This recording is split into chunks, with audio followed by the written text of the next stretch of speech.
On transport, our second Strategic Transport Projects Review, published just 2 weeks ago, confirms that the era of catering for unconstrained growth in private car use is well and truly over.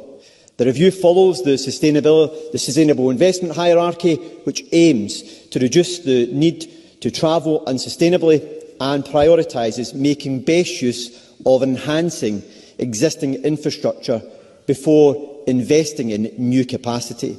Furthermore, we have set out how we will reduce car kilometres by 20% by 2030 in our draft route map, a truly world-leading commitment demonstrating our level of ambition in meeting Scotland's statutory targets.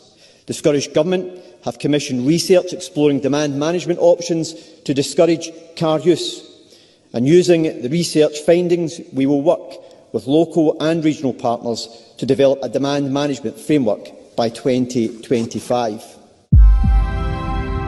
Yeah, so I think what's important for policy is really to change the rules of the game, no? So that sustainability becomes the easier choice, not just for the people, but also for the companies, no? So I think an important measure in Switzerland was to have support for renewable energy, for energy efficiency, but also then changing the way districts work. For instance, in Zurich we have a lot of districts where you actually don't need a car, because all the activities, school, buying something, everything you can do in walking distance, And by doing that, people don't buy a car, and it's not felt like actually they would like to have a car and they are not allowed to have it, but they simply don't need it because the environment was built in a way that they don't need it. And I think this is what policy needs to do. They have to change the environment.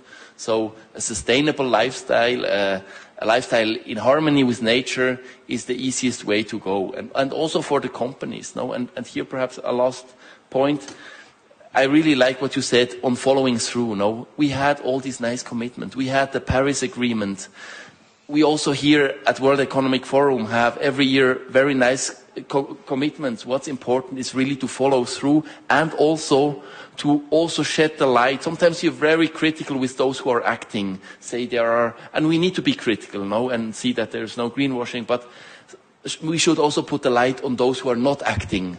And I think policy needs to try, and I think, for instance, Biden's suggestion that the government only buys with companies who commit to Paris, who commit to science-based targets, I think that's a smart policy.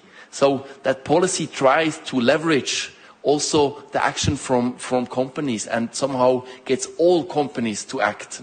I think this is a smart way to do politics. In the end, policy needs also to be smart, because again, we need to have the buy-in from all the population, else we are not re-elected and change is not happening. So it needs to be smart policy, which is at the same time also transformative.